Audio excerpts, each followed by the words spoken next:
Okay, we're looking at this mast. Go ahead and grab the mast on the big white part and shake it. Just easy shake.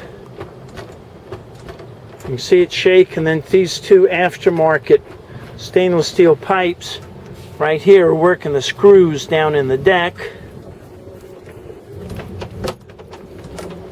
And then you can see the base of the mast itself, it's working. Okay, I'm going to get in real close with this. You can see not only is it working the pins here, but it's also moving this plate. So this whole thing should be replaced, not repaired, because I think the roof down there won't hold any new screws, so it's got to be replaced.